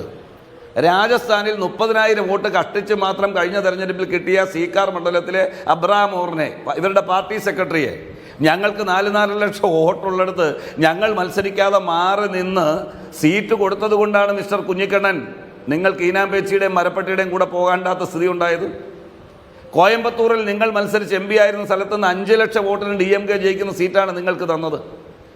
ബംഗാളിൽ ഞങ്ങൾക്ക് 4 ലക്ഷം വോട്ടുള്ള ഒരു സീറ്റാണ് മുഹമ്മദ് സലീം ജയിക്കുമെങ്കിൽ ജയിക്കട്ടെ എന്ന് കരുതി ഞങ്ങൾ തന്നത്. ആ ഔദാര്യവും മര്യാദയും മുന്നണി മര്യാദയും കാണിച്ച ഞങ്ങളുടെ മുഖത്ത് ഇപ്പോഴും കയറാൻ ശ്രമിക്കുന്നത് നിങ്ങളുടെ പക്വതയില്ലാത്ത രാഷ്ട്രീയ വിലയിരുത്തലിൻ്റെ ഭാഗമാണ്. നിങ്ങൾ കേരളത്തിലെ സാഹചര്യത്തിനനുസരിച്ച് മതന്യൂനപക്ഷങ്ങളെ ചൂഷണം ചെയ്യാൻ വേണ്ടിയാണ് ഈ സ്നേഹം പറയുന്നത്. നിങ്ങളൊരു പരാമർശം നടത്തിയല്ലോ, AK ആന്റണി മുസ്ലിം മതവിഭാഗത്തിൽപ്പെട്ട ആളുകൾക്ക് അനർഹമായി ആനുകൂല്യങ്ങൾ കൊടുക്കുന്നു എന്ന് പറഞ്ഞ്. എവിടെയാണ് പറഞ്ഞത്? നിങ്ങൾക്ക് എന്നെ ഒന്ന് ബോധ്യപ്പെടുത്തി തരാമോ? ഒരു ചർച്ചയിൽ വന്നിരുന്ന ദുരർത്ഥം വരുന്ന സമൂഹത്തിന്റെ പത്രത്തിൽ വായിച്ച വാർത്ത ന്യൂനപക്ഷങ്ങൾ അവരുടെ സംഘടിത ശക്തി കൊണ്ട് അനർഹമായി നിങ്ങൾ പറഞ്ഞിരുന്നു. അങ്ങനെ പറഞ്ഞില്ല. പറഞ്ഞത് ഞാൻ പറയാം. ഒരു മിനിറ്റ്. അങ്ങനല്ല പറഞ്ഞത്. KT കുഞ്ഞിക്കണ്ണ, നമ്മളൊക്കെ എത്രയോ കാലമായി ചർച്ചയിൽ പങ്കെടുക്കുന്നവരാണ്. ഞാൻ സംസാരിക്കുമ്പോൾ നിങ്ങൾ ഇടപെടാതിരിക്കൂ. താങ്കൾ പറഞ്ഞു ഒരു സന്ദർഭത്തിൽ ഞാൻ ഇടപെട്ടില്ല. അതല്ല, അത് ശരിയല്ല. അതിനൊന്നും ഞാൻ വഴങ്ങി തരത്തില്ല. KT കുഞ്ഞിക്കണ്ണൻ എന്റെ സമയത്ത് ഇടപെടാൻ വന്നാൽ ഞാൻ വഴങ്ങി തരത്തില്ല. അത് വേണ്ട. KT കുഞ്ഞിക്കണ്ണൻ അത് വേണ്ട. നിങ്ങളുടെ സമയത്ത് പറഞ്ഞു ഞാൻ വഴങ്ങി തരാം. അല്ലല്ല, ഒരു മിനിറ്റ്. അല്ലല്ല, അബദ്ധമൊന്നുമല്ല. ഞാൻ പറഞ്ഞത് ഞാൻ പറഞ്ഞ ഒരു വരി പോലും വസ്തുതാവിരുദ്ധമായിട്ടുള്ള ഒരു കാര്യവും പറഞ്ഞിട്ടില്ല. നോവുമ്പം എടുത്തിയാടിയിട്ട് കാര്യമില്ല. ഇല്ല, വേണ്ടെന്ന്. KT കുഞ്ഞിക്കണ്ണൻ അത് വേണ്ടെന്ന് എനിക്കറിയാൻ പറയാനെന്ന്. എനിക്ക് പറയാൻ അറിയാമട്ടോ. അപ്പൊ അത് എനിക്കറിയാവുന്നത് ഞാൻ പറഞ്ഞോളാം. നിങ്ങൾ ഇല്ലാത്തത് പറയാൻ ശ്രമിക്കണ്ട. AK ആന്റണി പറഞ്ഞത് ഭൂരിപക്ഷ വർഗീയതയും ന്യൂനപക്ഷ വർഗീയതയും ഒരുപോലെ ഈ നാടിന് ആപത്താണെന്നാണ് പറഞ്ഞത്. മനസ്സിലായില്ലേ? വ്യക്തമായിട്ട് പറയുക. അത് ഞാൻ ഓൺ ചെയ്യുന്നു. ഞാൻ ആ സ്റ്റേറ്റ്മെന്റ് ഓൺ ചെയ്യുന്നു. ഈ ചർച്ചയിൽ ഓൺ ചെയ്യുന്നു. AK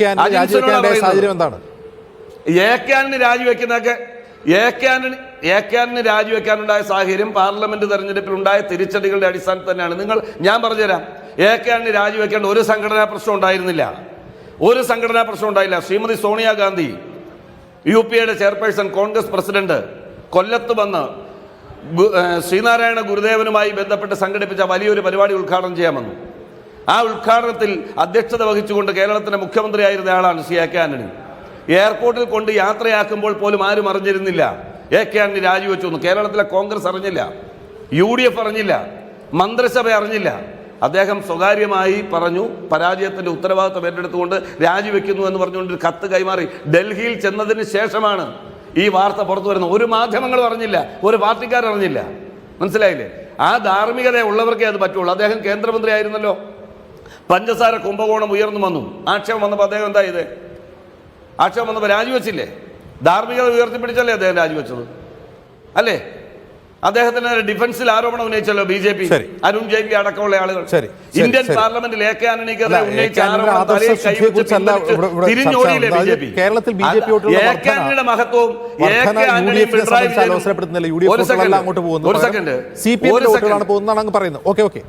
ഒരു സെക്കൻഡ് അല്ലല്ല എന്ന് ഞാൻ പറഞ്ഞില്ല. അല്ലല്ല അജിംസെ ശരിയല്ല. ഞാൻ നിർത്തിയേക്കാം, ഇറങ്ങിയേക്കാം. എനിക്ക് യാതൊരു വിരോധവും. ഞാൻ പറയാത്ത കാര്യങ്ങൾ പറയാൻ ശ്രമിക്കരുത്. കോൺഗ്രസ് പാർട്ടിയിൽ നിന്നോ UDFൽ നിന്നോ ഏതെങ്കിലും ഒരു വോട്ട്, അതാ പറഞ്ഞേ, ഏതെങ്കിലും ഒരു വോട്ട് കോൺഗ്രസിൽ നിന്നോ UDFൽ നിന്നോ ഞങ്ങളുടെ പാർട്ടിക്ക് അപ്പുറം മറ്റൊരു പാർട്ടിയിലേക്ക് പോയിട്ടുണ്ടെങ്കിൽ അത് BJP പോയാലും CPM പോയാലും ഞങ്ങൾ പരിശോധിക്കും. ഒന്ന്. രണ്ട്, AK ആന്റണിയും പിണറായി വിജയനും ഒരുപോലെയാണെന്ന് കേരളത്തിലെ പൊതുസമൂഹത്തോട് ഒരു തുലാസിൽ വെച്ച് തൂക്കാൻ ശ്രമിച്ചാൽ ആനയും ആടും തമ്മിലുള്ള വ്യത്യാസമുണ്ട്, കടലും കടലാടിയും തമ്മിലുള്ള വ്യത്യാസമുണ്ട്.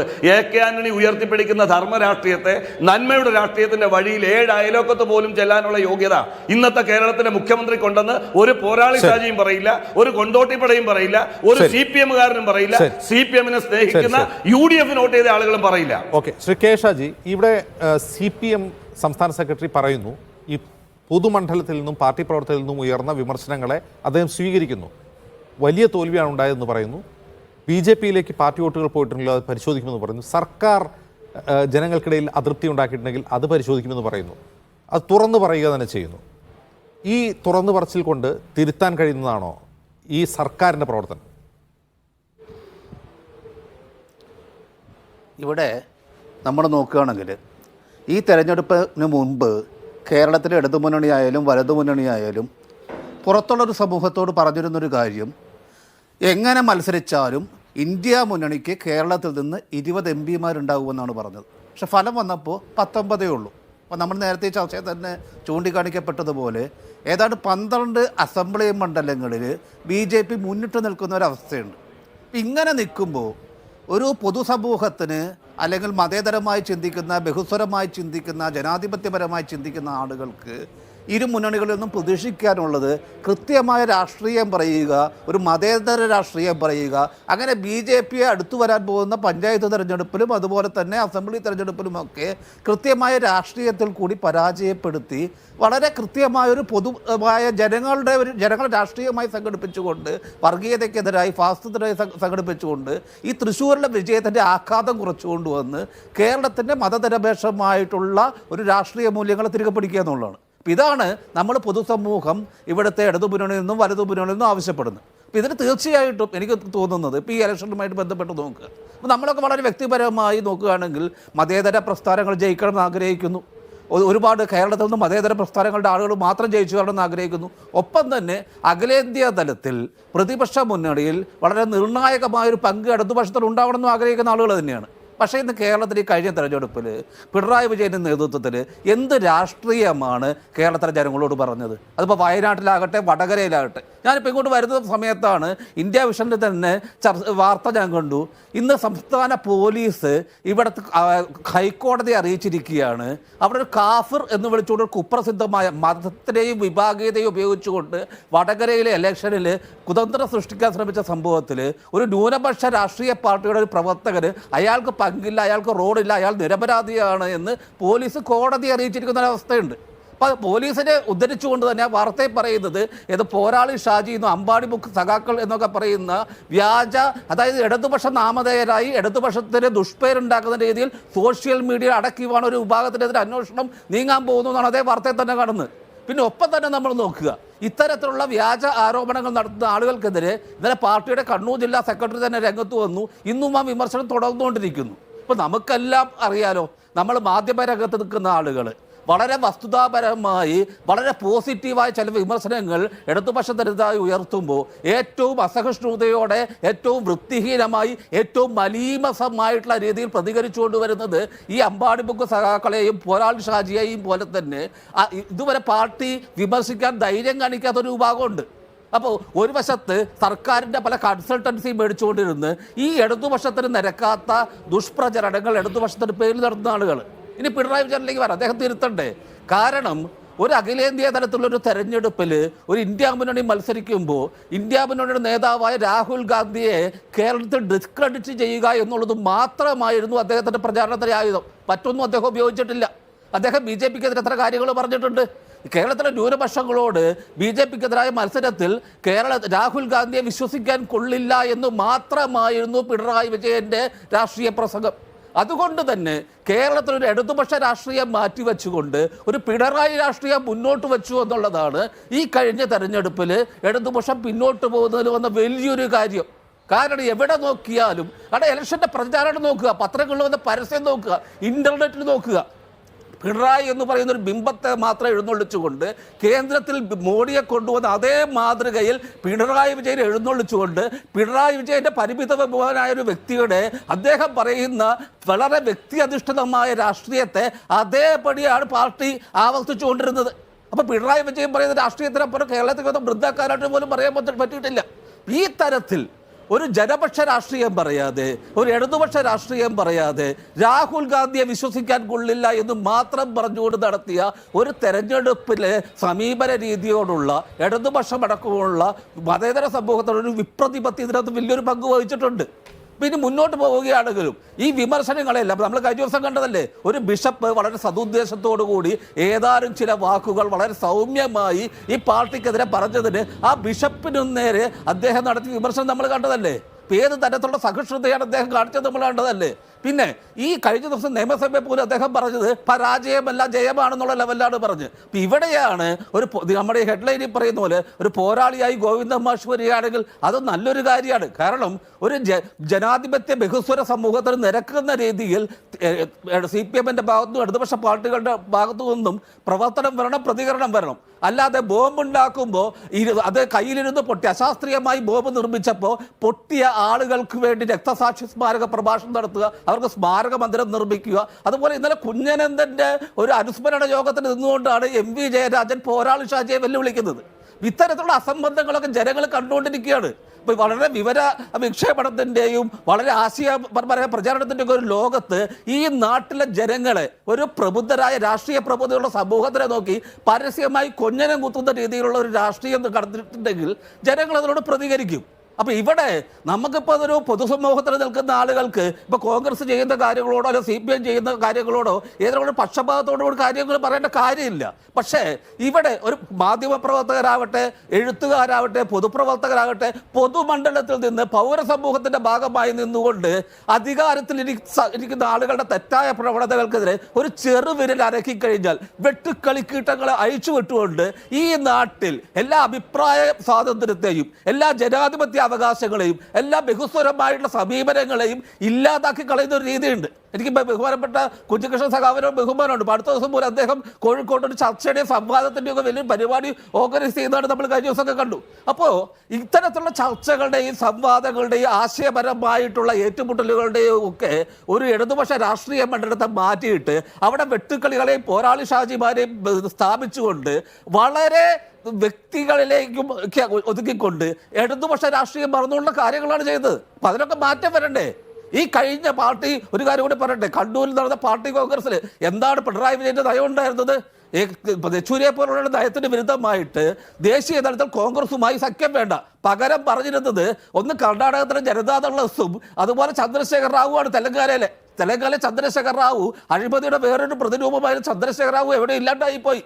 ജനതാദൾ എസിന് എന്തൊക്കെ സംഭവിച്ചു എന്നുള്ളതും ആ പാർട്ടി എവിടെയൊക്കെയാണ് നിൽക്കുന്നതെന്ന് നമ്മൾ കണ്ടുകൊണ്ടിരിക്കുന്നതാണ്. അപ്പം അങ്ങേയറ്റം ഈ ഇന്ത്യൻ മതേതര ജനാധിപത്യത്തെ തരം കിട്ടുമ്പോൾ എല്ലാം വചിച്ചിട്ടുള്ള ഇത്തരത്തിലുള്ള അവസരവാദികളുടെ ഒരു ദേശീയ സഖ്യത്തിന്റെ ഭാഗമായി നിൽക്കാനും അന്ധമായൊരു കോൺഗ്രസ് വിരോധമാണ് ഇടതുപക്ഷം എന്ന് പറയാനുള്ള ഒരു രീതിയാണ് പിണറായി വിജയൻ എടുത്തിട്ടുള്ളത്. അപ്പോൾ ഈ പിണറായി വിജയൻ ഈ ഒരു പിണറായിസം എന്ന് പറയാവുന്ന ഒരു ലെവലിലേക്ക് ഇടതുപക്ഷം മാറിപ്പോയത് മാറ്റിയെടുക്കാൻ അത്തരത്തിലുള്ള ചർച്ച വരികയാണെങ്കിൽ ഇടതുപക്ഷത്തിന് നഷ്ടപ്പെട്ട ഒരു മാനവികതയുടെയും നന്മയുടെയുമായുള്ള ഒരു വശങ്ങൾ തിരികെ പിടിക്കാൻ പറ്റുകയാണെങ്കിൽ അത് നല്ല കാര്യം തന്നെയാണ്. ശരി, അതിഥികളിലേക്ക് തിരികെ ശ്രീ KT കുഞ്ഞിക്കണ്ണൻ, ഒരേ സമയത്ത് ഈ കാഫിർ സ്ക്രീൻഷോട്ട് ഉപയോഗിച്ചുകൊണ്ട് മുസ്ലിം ലീഗും UDF-ഉം എല്ലാം വലിയ വർഗീയ പ്രചാരണം വടയിൽ നടത്തിയെന്ന് പറയുക, അത് കഴിഞ്ഞ് അതിൻ്റെ യഥാർത്ഥത്തിൽ ഉറവിടം കണ്ടെത്താൻ കഴിയാതെ വരിക, ആ അക്യൂസ്ഡ് ആയിട്ടുള്ള പേഴ്സൺ നേരെ കോടതിയിൽ പോവുക, കോടതിയിൽ സർക്കാർ പറയുക അത് വ്യാജമാണെന്ന് പറയുക മാത്രമല്ല അത് പ്രചരിപ്പിച്ച പേജുകൾക്കെതിരെ അന്വേഷണം നടത്തുമെന്ന് പറയുന്നതിന് തൊട്ട് തലേ ദിവസം കണ്ണൂർ ജില്ലാ സെക്രട്ടറിയും കണ്ണൂരിലെ സ്ഥാനാർത്ഥിയുമായിരുന്ന MV ജയരാജൻ ഇതേ പേജുകളെ കുറ്റപ്പെടുത്തുക, അതിൻ്റെ പിറകിൽ ആരാണെന്ന് ഉണ്ടെങ്കിൽ പുറത്തു വരണമെന്ന് പറയുക, ആ പേജുകൾ കോൺഗ്രസ് വിലയ്ക്ക് വാങ്ങിയെന്ന് പറയുക. ഞാൻ പറയുമ്പോൾ അപ്പോൾ രാഷ്ട്രീയമായി നമുക്ക് കൗണ്ടർ പറയാം. ഈ പറയുമ്പോൾ ആളുകൾക്ക് പരിഹാസ്യത തോന്നുന്ന വിധത്തിലുള്ള ഇത്തരം വിശദീകരണങ്ങൾ ഒഴിവാക്കിക്കൂടെ? തെറ്റുപറ്റിയെങ്കിൽ തെറ്റുപറ്റിയെന്ന് ആത്മാർത്ഥമായി തുറന്നു പറയുന്നതല്ലേ നല്ലത്? എനിക്ക് കുറച്ച് സമയം തരണം. കാരണം ഇവിടെ നിങ്ങൾ 3 പേരും CPM-നെ വിചാരണ ചെയ്യാണ്. അപ്പോൾ സ്വാഭാവികമായിട്ടും CPM-നെ പ്രതിനിധീകരിച്ച് ചർച്ചയിൽ പങ്കെടുക്കുന്ന ഒരാളെന്ന് നിനക്ക് എനിക്ക് സമയം തരണം. ഒന്നാമത്തെ പ്രശ്നം അനിൽ ബോസ് ഇവിടെ സൂചിപ്പിച്ച കാര്യങ്ങൾ, എന്തായാലും സുരേഷ് ഗോപി ജയിച്ചല്ലോ, അദ്ദേഹം പറയുന്നത് രാഷ്ട്രീയമായ വലിയ ഭീഷണിയല്ലാണ്. ആ ഒരു നിലപാട് തന്നെയാണ് നമ്മൾ ശ്രദ്ധിക്കേണ്ട, സൂക്ഷിക്കേണ്ട നിലപാടെന്നാണ് ഞാൻ കാണുന്നത്. എന്തായാലും സുരേഷ് ഗോപി ജയിച്ചത് എന്തെല്ലാം കണക്ക് ആ കണക്കിന്റെ മുകളിൽ ഉരുണ്ട് കളിച്ചാലും നമുക്കറിയാം കോൺഗ്രസിന് 2019 കിട്ടിയതിനേക്കാൾ 90,000 വോട്ട് കുറയുകയും അത് സുരേഷ് ഗോപിയുടെ ഭൂരിപക്ഷമായി മാറുകയും ചെയ്തു എന്നുള്ളത് പ്രാഥമികമായ ഒരു കണക്കിന്റെ യുക്തി വെച്ച് നമുക്ക് പറയാം. രാഷ്ട്രീയമായിട്ട് അതിനപ്പുറത്ത് കാര്യങ്ങളുണ്ട് എന്ന് എനിക്കും അറിയാം, അനിൽ ബോസിനും അറിയാം. നമ്മളെല്ലാം പരസ്പരം ഈ കാര്യങ്ങൾ ചർച്ച ചെയ്യുന്ന ആളുകളാണ്. എന്തുകൊണ്ടാണ് മുരളീധരൻ പിറകോട്ട് പോയതെന്നും എങ്ങനെയാണ് സുരേഷ് ഗോപി അവിടെ ജയിച്ചു കയറിയെന്നുള്ളതും വളരെ പ്രധാനമാണ്. അത് CPM ഉൾപ്പെടെയുള്ള പാർട്ടികൾ അതിനെ ഗൗരവമായിട്ട് കാണുന്നുണ്ട്. CPM-ന്റെ വോട്ടിൽ ഷിഫ്റ്റ് വന്നിട്ടുണ്ടോ, പൊതു ഹിന്ദുത്വത്തിന് അനുകൂലമായ രീതിയിൽ കേരളത്തിൽ എല്ലാ മുന്നണികളിൽ നിന്നും വോട്ട് പോകുന്നുണ്ടോ, ഈ കാര്യങ്ങളെല്ലാം നമ്മൾ ഗൗരവപൂർവ്വം പരിശോധിക്കേണ്ട കാര്യമാണ്. രണ്ടാമത്തെ വിഷയം, ഇവിടെ അനിൽ ബോസ് എന്തൊരു പരിഹാസവും പുച്ഛവുമാണ് അദ്ദേഹത്തിന്. രാജസ്ഥാനിലെ 4 സീറ്റിൽ, ഒരു സീറ്റിലെ CPM ജയിച്ചിട്ടുള്ളൂ. 4 സീറ്റിൽ കോൺഗ്രസ് ജയിച്ചു കയറിയത് CPM-ന്റെ പിന്തുണ കൊണ്ട് മാത്രമാണ്. ഇത് ഏറ്റവും നന്നായിട്ട് രാജസ്ഥാൻ PCC അധ്യക്ഷൻ അറിയാം. അദ്ദേഹം ഇറക്കിയ പ്രസ്താവന നമ്മുടെ മുമ്പിലുണ്ട്. ഇന്ത്യയിൽ എവിടെയെല്ലാം കോൺഗ്രസ് ജയിച്ചിട്ടുണ്ടോ, നേരിട്ട് BJP-യുമായിട്ടുള്ള മത്സരത്തിൽ കോൺഗ്രസ് ജയിച്ച എല്ലായിടത്തും ഇന്ത്യ മുന്നണിയിലെ Samajwadi party, RJD, CPM, CPI, CPML പാർട്ടികളുടെ പിന്തുണ കൊണ്ടാണ്. ആ യാഥാർത്ഥ്യം അംഗീകരിക്കാനുള്ള വിനയം നിങ്ങൾക്കുണ്ടാവണം. ആ വിനയം എന്താണ്? കേരളത്തിലെ വിജയത്തിന്റെ അഹങ്കാരത്തിലിരുന്ന് പരമപുച്ഛത്തോടു കൂടി സംസാരിക്കുകയാണ്. സാധാരണ അനിൽ ബോസ് ഇത്തരം ചർച്ചകൾ അങ്ങനെയല്ല, വളരെ സഹിഷ്ണുതാപൂർവ്വം ചർച്ചയിൽ പങ്കെടുക്കുന്ന ആളാണ്. പക്ഷെ അനിൽ ബോസിന്റെ ടോൺ ആകെ മാറുകയാണ്. ആ ടോണ് മാറുന്നത് എന്തുകൊണ്ടാണെന്ന് ഞങ്ങൾക്കറിയാം. പിടികിട്ടാത്ത വിധത്തിൽ കാര്യങ്ങൾ കോൺഗ്രസിനകത്ത് പോവുക. മുരളീധരൻ തോറ്റത് എന്തുകൊണ്ടാണെന്ന് ജനാധിപത്യപരമായ ഒരു ഉൾപാർട്ടി സംവിധാനത്തിനകത്ത് നിന്ന് ചർച്ച ചെയ്യാൻ പോലും പറ്റാത്ത രീതിയിൽ എന്താണ് DCC ആഫീസ് റെഡിയാണ്. DCC നേതാക്കൾ തമ്മിൽ പഴിചാരലാണ്. ഇതൊക്കെ നടക്കുന്ന ഒരു പാർട്ടിയുടെ വക്താവാണ് അനിൽ ബോസ് എന്ന് എനിക്കറിയാം. അതുകൊണ്ട് തന്നെ അനിൽ ബോസിനെ സംബന്ധിച്ചിടത്തോളം CPM-നെ ഏകപക്ഷീയമായി ആക്ഷേപിച്ച് നിങ്ങൾക്ക് പോകാൻ പറ്റില്ല.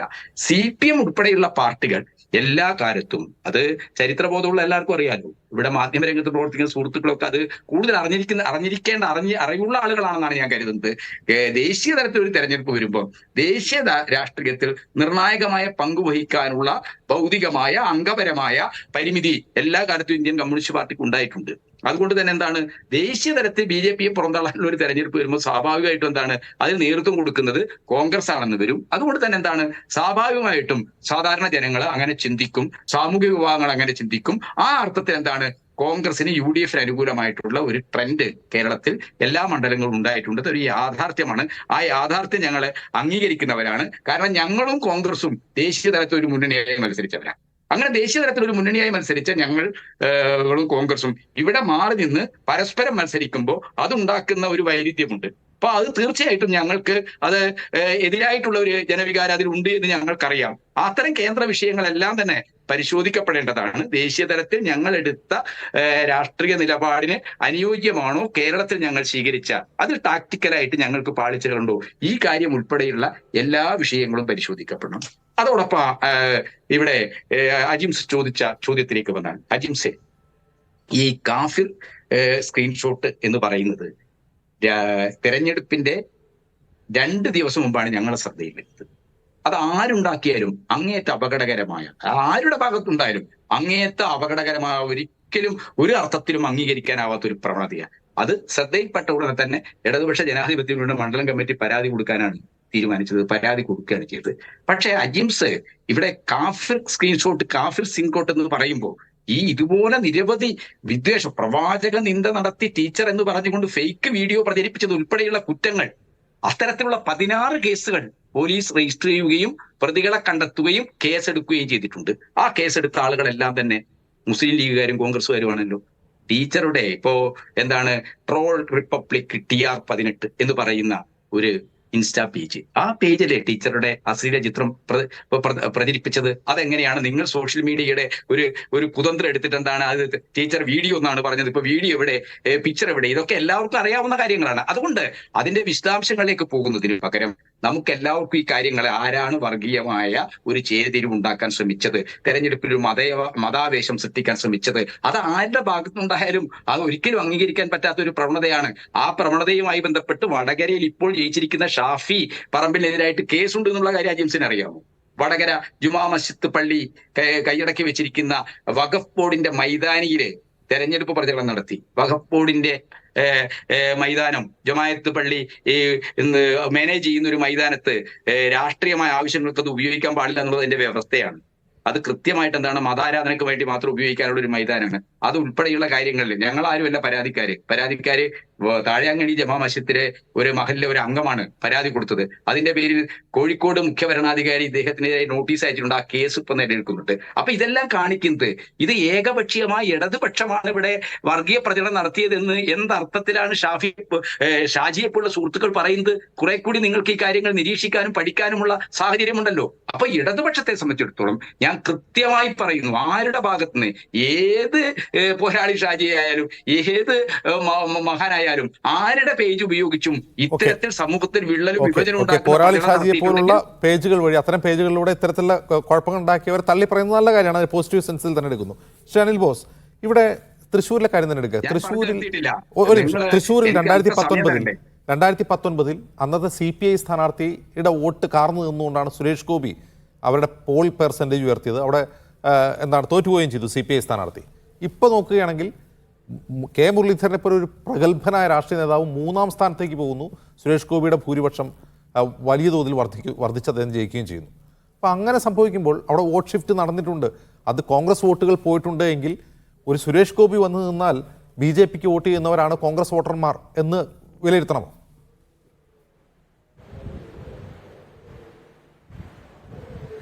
അത് പറയാം. അത് തന്നെ ഞാൻ ആദ്യം പറഞ്ഞേക്കാം. ഞാൻ ചോദിച്ചോട്ടെ, കഴിഞ്ഞ പ്രാവശ്യം ഈ സുരേഷ് ഗോപിയോട് മത്സരിച്ചായിരുന്നല്ലോ, അന്ന് ജയിച്ചോ?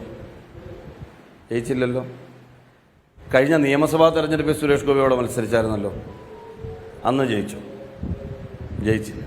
അപ്പം സുരേഷ് ഗോപി വന്നു നിന്നാൽ അതുകൊണ്ട് മാത്രം ജയിക്കില്ല. സുരേഷ് ഗോപിക്ക് അതിനുള്ള അനുകൂലമായ സാഹചര്യങ്ങളുണ്ടാകും. അത് കഴിഞ്ഞ 1, 2, 3 വർഷക്കാലമായി അവിടെ ഉണ്ടാക്കിയെടുക്കുന്നതിൽ സുരേഷ് ഗോപിയുടെ ജോലി സുരേഷ് ഗോപി ചെയ്തിട്ടുണ്ട്. സുരേഷ് ഗോപിക്ക് സെൻറ്റിമെൻറ്റ്സ് കിട്ടാൻ കഴിയുന്ന ജോലി മറ്റു പാർട്ടികൾ ചെയ്തും കൊടുത്തിട്ടുണ്ട്. സുരേഷ് ഗോപിയെ പോലൊരാൾ ഒരു സ്ത്രീയുടെ ശരീരത്ത് കൈവച്ച് മോളെ എന്ന് വിളിക്കുക, എന്തോ സംഭവം ഉണ്ടല്ലോ, അതിൻ്റെ വിശദാംശങ്ങളിലേക്ക് ഞാൻ പോകുന്നില്ല. അതിൻ്റെ പേരിൽ നടന്ന പുകില്, മറ്റൊരു രീതിയിൽ അത് വ്യാഖ്യാനിക്കപ്പെട്ട ചർച്ച അദ്ദേഹത്തിന് ഗുണമായിട്ടില്ലെന്ന് നിങ്ങൾ വിചാരിക്കുന്നു? ഞങ്ങൾ അങ്ങനെ വിചാരിക്കുന്നില്ല. കാരണം ഞങ്ങളുടെ സഹപ്രവർത്തകയാണ് അതിൽ പരാതി കൊടുത്തിട്ടുള്ളത്. അത് സുരേഷ് ഗോപിക്ക് അനുകൂലമായെങ്കിൽ ആ അനുകൂലമായതിലൊരു റിഗ്രറ്റും ഇല്ല. കാരണം അത് ആ പരാതി കൊടുത്ത ആളാണ് അത് കേസ് കൊടുത്തുള്ളത്. അതിൽ കേസും ഉണ്ട്. അത് ഞങ്ങൾ എന്തിനാ റിഗ്രറ്റ് ചെയ്യണം? ഞങ്ങൾ എന്തിനാ അത് മറിച്ച് ചിന്തിക്കണം അവർക്ക് അനുകൂലമായെന്ന്? അല്ല, അനിൽ ബോസ് 2 പ്രാവശ്യം സൂചിപ്പിച്ചുകൊണ്ട് പറയുകയാണ്, ഒരു സ്ത്രീയെ അവരുടെ അനുവാദമില്ലാതെ ശരീരത്തിൽ സ്പർശിച്ച് ആ സ്ത്രീക്ക് പരാതി കൊടുക്കാൻ കഴിയുമെങ്കിൽ അതിൽ കേസെടുക്കാൻ സർക്കാർ തയ്യാറായിട്ടുണ്ടെങ്കിൽ അതിൽ പിന്നെ എന്തിനാണ് അതിൽ റിഗ്രറ്റ്? അങ്ങനെ ചെയ്യരുതായിരുന്നു പറയണോ? ആ മാധ്യമപ്രവർത്തകരോട് പറയണോ നിങ്ങൾ കേസ് കൊടുക്കരുതായിരുന്നു? ഞാൻ പറഞ്ഞില്ലല്ലോ. ഞാൻ പറഞ്ഞു ഈ അതിന്റെ പേരിൽ സുരേഷ് ഗോപി അങ്ങ് ജയിക്കുകയാണെങ്കിൽ അപ്പോൾ ഈ സ്ത്രീകൾ ഇനി മുതൽ അങ്ങനെയുള്ള കാര്യങ്ങളിൽ പരാതിപ്പെടേണ്ട, സുരേഷ് ഗോപിമാർ BJP സ്ഥാനാർത്ഥികളായി ജയിച്ചു കളയും എന്നാണോ നിങ്ങളുടെ വാദം? അല്ല, എന്ന് ഞാൻ പറഞ്ഞോ? ഞാൻ പറഞ്ഞത് അനിഷ്ടമായ ഒരു സംഭവം ഉണ്ടായാൽ പരാതി കൊടുക്കുന്നതുമായി ബന്ധപ്പെട്ടൊരു വാക്കേ ഞാൻ ഈ ചർച്ചയിൽ പരാമർശിച്ചില്ല. അത്തരം ആക്ഷേപങ്ങൾ ഉയർന്നു വന്ന സാഹചര്യത്തിൽ ഇടതുപക്ഷ മുന്നണിയും ഐക്യജനാധിപത്യ മുന്നണിയും, അതാ ഞാൻ പറയുന്നത്. എൻ്റെ പോയിന്റ് വളരെ കൃത്യമായിട്ട് പറയുക. അതിൻ്റെ സൈബർ സ്പേസുകളിൽ ഒരു വ്യക്തിയെ അത് ചിന്തിക്കുന്നതിനപ്പുറമുള്ള തലത്തിൽ വേട്ടയാടിയിട്ടുണ്ട്. ഒരു വ്യക്തിയെ പറയുന്നതിന് എന്താ കുഴപ്പം? ഉത്തരവാദിത്തപൂർവ്വമാണ് ഞാൻ പറയുന്നത്. അതായത് കോൺഗ്രസ്സുകാരും UDF-കാരും ഒക്കെ വേട്ടയാടി. ഒരു സെക്കൻഡ്, കോൺട്രവേഴ്സി സബ്ജക്റ്റിൽ താങ്കൾ നിങ്ങൾ ഒരു കാര്യം മനസ്സിലാക്കൂ. അല്ല അനിൽ ബോസ്, ഞാൻ ചോദിക്കുകയാണ്, UDF-ഉം വേട്ടയാടി സുരേഷ് ഗോപി, അങ്ങനെയാണോ? കുഞ്ഞിക്കണ്ണ തരത്തി പോയി കളിക്കുക.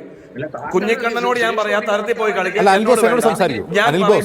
അനിൽ ബോസ് എന്താണ് പറഞ്ഞു വരുന്നത്? സുരേഷ് ഗോപി ആ കേസിന്റെ പേരിൽ UDF-കാരും വേട്ടയാടിയെന്നാണോ? ഞാൻ പറഞ്ഞത് അത്തരമൊരു സാഹചര്യം ഉയർന്നു വന്നപ്പോൾ ആ കേസിന്റെ രീതിയിൽ പോവുകയും അതിൽ കുറ്റമുണ്ടെങ്കിൽ കേസെടുക്കുകയും വേണമെന്നുള്ള കാര്യത്തിൽ എനിക്ക് തർക്കമില്ല. ഇവിടെ ഒരു പള്ളിയിൽ പോയി ഒരാൾ വിഗ്രഹം കൊടുക്കുന്നു, ഒരു മൊമെന്റോ ദേവി എന്താ പറയാ മാതാവിന്റെ രൂപം കൊടുക്കുന്നു. അതിനുശേഷം നടന്നിട്ടുള്ള പ്രവർത്തനങ്ങൾ, പ്രചാരണങ്ങൾ, അതുപോലെ തന്നെ ഈ സ്ത്രീ വിഷയവുമായി ബന്ധപ്പെട്ടുള്ള പ്രചാരണങ്ങൾ, അതെല്ലാം സുരേഷ് ഗോപിക്ക് അനുകൂലമായി ഭവിച്ചിട്ടുണ്ടെന്നേ. അല്ല അത് യു ഡി എഫ് ചെയ്തു. യു ഡി എഫ് അങ്ങനെ ചെയ്യരുതായിരുന്നു എന്നാണോ പറയുന്നത്? കോൺഗ്രസ്സുകാർ അങ്ങനെ ചെയ്തു, കോൺഗ്രസും ചെയ്യരുതായിരുന്നു എന്നാണോ അനിൽ ബോസിന്റെ വാദം? എൻ്റെ ചോദ്യവും എൻ്റെ പറച്ചിലും എന്താണെന്ന് ആളുകളെ തെറ്റിദ്ധരിപ്പിക്കുന്ന രീതിയിൽ അജിംസ് ഇടപെടരുത്. ഞാൻ പറഞ്ഞത് രാഷ്ട്രീയത്തിൻ്റെ പേരിലാണെങ്കിലും എന്ത് രാഷ്ട്രീയ വിശ്വാസത്തിൻ്റെ പേരിലാണെങ്കിലും ഒരു രാഷ്ട്രീയ എതിരാളിയെ രാഷ്ട്രീയമായി വിമർശിക്കണം. അതല്ലാത്ത കാര്യങ്ങളിൽ ഇടതുമുന്നണി ആയാലും വലതുമുന്നണിയാണെങ്കിലും BJP ആണെങ്കിലും ഏത് കക്ഷിയാണെങ്കിലും ഒരു പരിധിക്കപ്പുറം വസ്തുതാവിരുദ്ധമായ കഥകൾ കൂട്ടിച്ചേർത്ത് വേട്ടയാടിയാൽ അവിടെ സെന്റിമെന്റ്സ് വർക്കൗട്ട് ചെയ്യും. അങ്ങനെ സെന്റിമെന്റ്സ് വർക്കൗട്ട് ചെയ്ത ചരിത്രം കേരളത്തിലുണ്ടതേ. ആ സെന്റിമെന്റ്സിന്റെ ആദ്യ പ്രതിഫലം പറ്റിയ നേതാവാണ് മൂവാറ്റുപുഴയിൽ ജയിച്ച അല്ല, ഈ സുരേഷ് ഗോപിക്കെതിരെ വസ്തുതാവിരുദ്ധമായ എന്ത് പ്രചാരണമാണ് ഈ രണ്ട് മുന്നണികൾ നടത്തിയത് അനിൽ ബോസ്? ഒരു സെക്കൻഡ്, LDF UDF എന്ത് വസ്തുതാവിരുദ്ധമായ പ്രചാരണമാണ് സുരേഷ് ഗോപിക്കെതിരെ നടത്തിയത്? ഞാൻ പറയുന്നത് രാഷ്ട്രീയ വിമർശനങ്ങളും ഇല്ലാത്ത കഥകളും രണ്ടും തമ്മിൽ വ്യത്യാസമുണ്ട്. ഇപ്പൊ പഞ്ചായത്ത് തെരഞ്ഞെടുപ്പിൽ മത്സരിച്ചത് മുതൽ നിയമസഭാ തെരഞ്ഞെടുപ്പ് തൊട്ട് മുഴുവൻ പാർലമെന്റ് തെരഞ്ഞെടുപ്പിലടക്കം ഒട്ടേറെ തവണ മത്സരിച്ച ആളാണ് O രാജഗോപാൽ. ആ രാജഗോപാൽ ഒരു ഘട്ടം കഴിഞ്ഞ് അദ്ദേഹം മന്ത്രി അടക്കമായി കേരളത്തിന്റെ പൊതുമണ്ഡലത്തിൽ എതിർ രാഷ്ട്രീയ പാർട്ടികൾക്ക് പോലും റെസ്പെക്റ്റീവ് ആയിട്ടുള്ള ഒരു പൊസിഷനിലേക്ക് O രാജഗോപാൽ വന്നു. ആ വന്നയാൾക്ക് ഒരു സെന്റിമെന്റ്സിന്റെ അടിസ്ഥാനത്തിൽ നിയമത്ത് ജയിക്കാൻ കഴിഞ്ഞു. അതുടനെ തന്നെ ഇവിടുത്തെ എല്ലാ മുന്നണികളുടെയും പരാജയമാണെന്ന് നിങ്ങളങ്ങ് സ്ഥാപിച്ചാൽ എങ്ങനെയാ ശരിയാവുക? അത് രാഷ്ട്രീയ പരാജയമാണെന്ന് പറഞ്ഞാൽ എങ്ങനെയാ ശരിയാവുക? അനിൽ ബോസ്, ഞാൻ ചോദിച്ചല്ലേ, BJPയുടെ വോട്ട് പെർസെന്റേജ് എത്രയാണെന്ന് അറിയാമോ? BJPയുടെ വോട്ട് വളർച്ച നിങ്ങൾ കാണുന്നുണ്ടോ? നിങ്ങൾ ഇത് സെന്റിമെന്റ്സ്, അയാൾക്കെതിരെ കള്ളക്കഥ, ഇതുകൊണ്ടൊക്കെ ആളുകൾ വോട്ട് ചെയ്തെന്ന് പറയുമ്പോൾ BJPക്ക് എല്ലാ മണ്ഡലങ്ങളിലും ഉണ്ടാകുന്ന ഗണ്യമായ വോട്ട് വർധനയെ കുറിച്ച് UDF ബോധവാന്മാരാണോ? UDF ബോധവാന്മാരാണ്. ഞാൻ അജിംസിനോട് ചോദിക്കുക, ഇന്ത്യൻ പ്രധാനമന്ത്രി മാസ്മരികത സൃഷ്ടിച്ചുകൊണ്ട് രാജ്യം മുഴുവൻ നടത്തിയ ജൈത്രയാത്രകളുണ്ടല്ലോ, ഈ യാത്രകൾക്ക് ഒടുവിൽ വാരണാസി പോലൊരു ജില്ലയിൽ 12 പാർലമെന്റ് സീറ്റിൽ 9 സീറ്റിലും BJP തോറ്റത് നിങ്ങൾ കാണുന്നുണ്ടോ? കോൺഗ്രസും ഇന്ത്യ സഖ്യവും അവിടെ ജയിച്ചത് നിങ്ങൾ കാണുന്നുണ്ടോ? ഈ രാജ്യം മുഴുവൻ കേരളത്തിലെ കാര്യമല്ലേ പറയുന്നത്? രഥയാത്ര നടത്തി പ്ലീസ് പറയുമ്പോൾ അല്ലല്ല, കേരളത്തിലെ കാര്യം മാത്രമല്ല പറയേണ്ടത്, മറു ചോദ്യമുണ്ട്. നിങ്ങൾ പറയുന്ന കേൾക്കലല്ല എൻ്റെ പണി. അയോധ്യ ക്ഷേത്രം, അയോധ്യയിലെ രാമക്ഷേത്രം എന്ന് പറയുന്നത് സൃഷ്ടിക്കുമെന്ന് മാനിഫെസ്റ്റോയിൽ ഉൾപ്പെടുത്തി രാജ്യം മുഴുവൻ സമാധാനത്തോടുകൂടി ജീവിച്ചൊരു ജനതയെ രണ്ടാക്കിയ പാർട്ടിയാണ് BJP. ആ രാമക്ഷേത്രത്തിന്റെ അലയൊലിയിൽ രാജ്യത്ത് രാഷ്ട്രീയം വളർത്തിയ പാർട്ടിയാണ് BJP. ആ BJPയുടെ രാമക്ഷേത്രം നിർമ്മിക്കുന്നതിന് നേതൃത്വം നൽകിയ സമിതിയുടെ ചെയർമാന്റെ മകൻ രാമക്ഷേത്രം ഇരിക്കുന്ന അയോധ്യയിൽ തോറ്റു. നിങ്ങൾ കാണുന്നുണ്ടോ? അവിടെ ജയിച്ചത് ഇന്ത്യ സഖ്യമാണെന്ന് നിങ്ങൾ കാണുന്നുണ്ടോ? പിന്നെ കേരളത്തിൽ ഈ തെരഞ്ഞെടുപ്പിൽ വോട്ട് വർദ്ധിച്ചിട്ടുണ്ട്, അത് പരിശോധിക്കണം, ഗൗരവമായി അതിനെ കാണണം, അതിനെതിരായ ക്യാമ്പയിൻ സംഘടിപ്പിക്കണം. അതിന്റെ ഉത്തരവാദിത്വം ഇന്ത്യൻ നാഷണൽ കോൺഗ്രസും ഐക്യജനാധിപത്യ മുന്നണിയും കൗണ്ടർ ചെയ്യുന്നേ. ഞങ്ങൾ ഇവിടെ 18 സീറ്റിൽ BJPയുടെ വോട്ട് വളർച്ച UDFന് കൂടി ഭീഷണിയാണോ? ഭീഷണിയാണെങ്കിൽ ഇപ്പോൾ അനിൽ ബോസ് നടത്തുന്ന ഈ വിലയിരുത്തലുകൾ എത്രമാത്രം അതിനെ ആഴത്തിൽ സ്പർശിക്കുന്നതാണ്? നമ്മൾ ഈ തൃശ്ശൂരിൽ എന്താണ് സംഭവിക്കുന്നത് നോക്കുക. അപ്പോൾ ഇത് എത്രയോ നാളുകളായിട്ട് BJP തൃശ്ശൂരിൻ്റെ മുകളിൽ വളരെ കൃത്യമായൊരു രാഷ്ട്രീയ അജണ്ട കൊണ്ടുവരുന്നു. അവർ സുരേഷ് ഗോപിയിലൂടെ അത് പിടിച്ചെടുക്കാൻ വേണ്ടിയിട്ട് വലിയൊരു രാഷ്ട്രീയ പ്രവർത്തനമാണ് അവർ നടത്തിയത്. അപ്പം അതിനെ രാഷ്ട്രീയമായിട്ട് എതിരിടാൻ, ഇത് ജനങ്ങളെ രാഷ്ട്രീയമായി സംഘടിപ്പിക്കുന്നതിൽ UDFനും LDFനും ഒരുപോലെ തെറ്റുപറ്റിയതുകൊണ്ട് മാത്രമാണ് സുരേഷ് ഗോപി ജയിച്ചു കയറിയത്. അല്ലാതെ ഈ പറയുന്നത് പോലെ സുരേഷ് ഗോപി എന്തോ ഒരുപാട് ചാരിറ്റി പ്രവർത്തനങ്ങൾ ചെയ്യുന്ന ആളാണ്, അയാളുടെ ചാരിറ്റി കൊണ്ട് അയാൾ ജയിച്ചു. അതുമല്ലെങ്കിൽ ഒരു മാധ്യമ പ്രവർത്തക അവർക്ക് ബഹുമാനപ്പെട്ട ഷാജി പറയുന്നതിനോട് ഞാൻ പൂർണ്ണമായി യോജിക്കുന്നു. ഞാൻ പൂർണ്ണമായി യോജിക്കുന്നു. പരിശോധിക്കുക തന്നെ വേണം. ഇവിടെ ഒരു മാധ്യമ പ്രവർത്തക അദ്ദേഹത്തിന്റെ ഒരു പത്രസമ്മേളനത്തിൽ അദ്ദേഹത്തോട് ചോദ്യങ്ങൾ ചോദിക്കുന്നു. ആ ചോദ്യങ്ങളോടുള്ള അദ്ദേഹത്തിന്റെ പ്രതികരണവും ആ പ്രതികരണത്തിന്റെ ഭാഗമായി അദ്ദേഹം ചെയ്ത ആ പ്രവൃത്തി അവർക്ക് അരോചകമായി തോന്നിയപ്പോൾ ഇന്ത്യൻ ഭരണഘടനയും ഇന്ത്യയിലെ പീനൽ കോഡും അനുസരിച്ചിട്ട് അവർക്ക് ബുദ്ധിമുട്ടുള്ള കാര്യം, ഇന്ത്യയുടെ നിയമങ്ങൾ അനുസരിക്കുന്ന രീതിയിൽ അവർ പരാതി കൊടുത്തു. അതിന്റെ പോലീസ് എന്തെങ്കിലും നടപടി എടുത്തിട്ടുണ്ടെങ്കിൽ അതിൽ അന്യായമായി എന്തെങ്കിലും സുരേഷ് ഗോപി കൊണ്ട് കേസ് കൊടുക്കണം.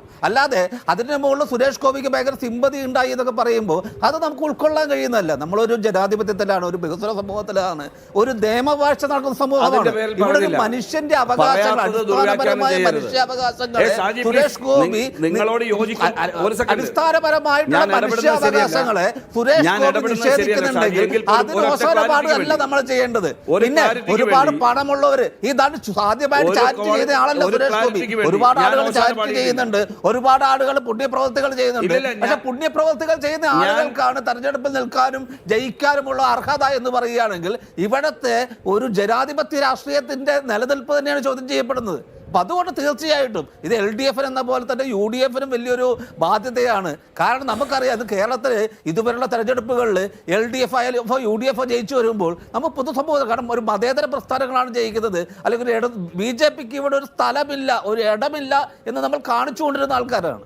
അപ്പോൾ ഈ പ്രാവശ്യം സുരേഷ് ഗോപി ജയിച്ചു എന്നുള്ളത് മാത്രമല്ല, ഒരു ഡസനോളം അസംബ്ലി മണ്ഡലങ്ങളിൽ BJP ഒന്നാം സ്ഥാനത്ത് വരുന്നു എന്നുള്ളത് കൂടി ആശങ്ക ഉണ്ടാക്കുന്ന കാര്യമാണ്.